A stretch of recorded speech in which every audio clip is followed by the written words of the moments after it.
नमस्कार दोस्तों, स्वागत है आपके अपने YouTube चैनल एकलव्य ई पाठशाला में।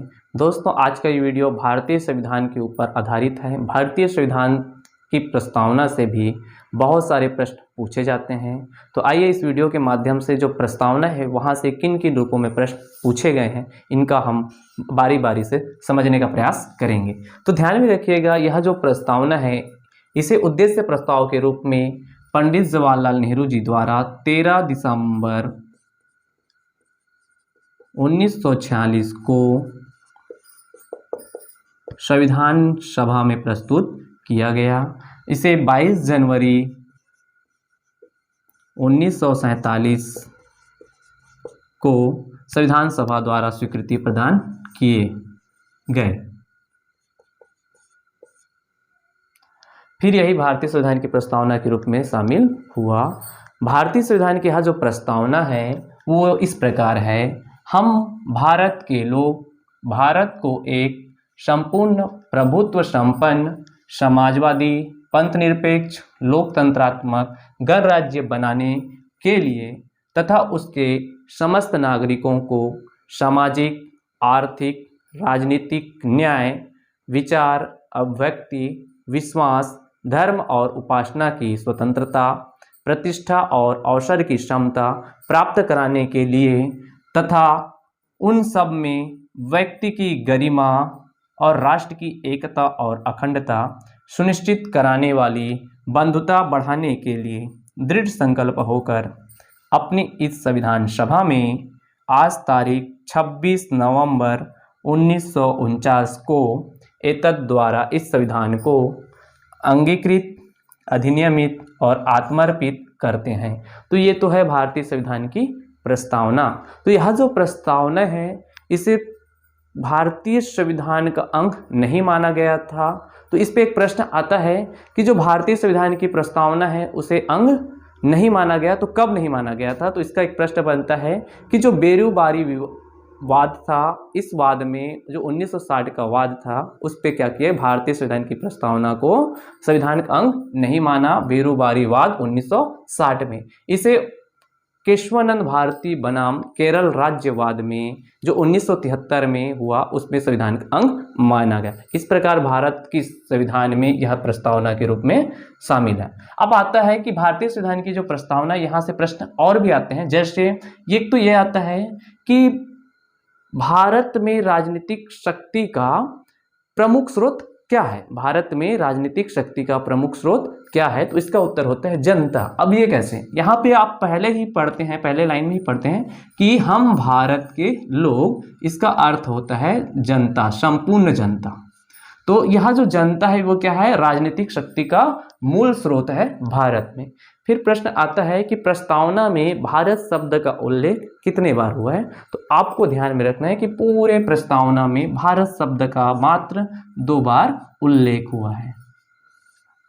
यहीं पे प्रश्न आता है कि भारतीय संविधान की जो प्रस्तावना है इसमें मूल रूप में वही शब्द जो समाजवादी पंथनिरपेक्ष शब्द जुड़ा था या नहीं? तो ध्यान में रखिएगा, मूल संविधान की प्रस्तावना में समाजवादी पंथनिरपेक्ष और अखंडता शब्द नहीं था। इन्हें 42वां संविधान संशोधन 1976 के द्वारा जोड़ा गया। कितने प्रश्न आता है कि कितने शब्दों को 42वें संविधान संशोधन द्वारा जोड़ा गया? तो ध्यान में रखिएगा 3 शब्द। कौन कौन से शब्द? ये भी प्रश्न आते हैं तो उन्हें आप अच्छे से याद रखिएगा। समाजवादी पंथनिरपेक्ष और अखंडता शब्द को भारतीय संविधान की प्रस्तावना में 42वें संविधान संशोधन के द्वारा जोड़ा गया। फिर प्रश्न आता है कि भारतीय संविधान की प्रस्तावना में कितने प्रकार के न्याय हैं? तो आपको ये ध्यान में रखना है कि यहाँ पर सामाजिक आर्थिक और राजनीतिक 3 प्रकार के न्याय की बात भारतीय संविधान की प्रस्तावना में कहे गए हैं। यहीं पे एक प्रश्न आता है कि जो न्याय हैं इनका और कहाँ पर उल्लेख है? तो आपको ध्यान में रखना है कि सामाजिक आर्थिक और राजनीतिक न्याय ये तो एक प्रस्तावना में उल्लेख है। इसके साथ संविधान में जो राज्य के नीति निर्देशक तत्व हैं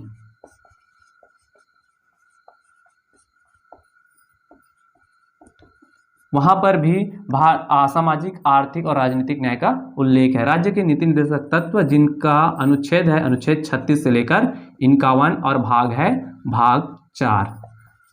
अब प्रश्न यहाँ पूछा गया कि प्रस्तावना से कि यहाँ पर कितने प्रकार की स्वतंत्रताओं का उल्लेख है, तो आपको ध्यान में रखना है विचार, अभिव्यक्ति, विश्वास, धर्म और उपासना, इस प्रकार 5 प्रकार की स्वतंत्रताओं का उल्लेख भारतीय संविधान में किया गया है। यहीं पर प्रश्न आता है कि इसमें किस स्वतंत्रता का उल्लेख नहीं है, तो ध्यान में रखिएगा इसमें आर्थिक स्वतंत्रता का कहीं पर भी उल्लेख नहीं है, बल्कि आर्थिक न्याय का उल्लेख है। कई बार आप कंफ्यूज हो जाते हैं कि हमने आर्थिक शब्द को पढ़ा है, तो यहाँ पर आर्थिक शब्द से जो प्रश्न बनता है, आर्थिक शब्द का उल्लेख नहीं है, तो इसका उत्तर होता है आर्थिक स्वतंत्रता। तो इसका उत्तर गलत है। आपको ध्यान में रखना है कि यहाँ पर आर्थिक न्याय के रूप में शामिल किया गया है, ना कि स्वतंत्रता के रूप में। फिर प्रश्न आता है कि कितने प्रकार की समानताओं का उल्लेख है, तो ध्यान रखिएगा प्रतिष्ठा और अवसर की समानता, इस प्रकार 2 प्रकार की समानता का उल्लेख भारतीय संविधान की प्रस्तावना में है।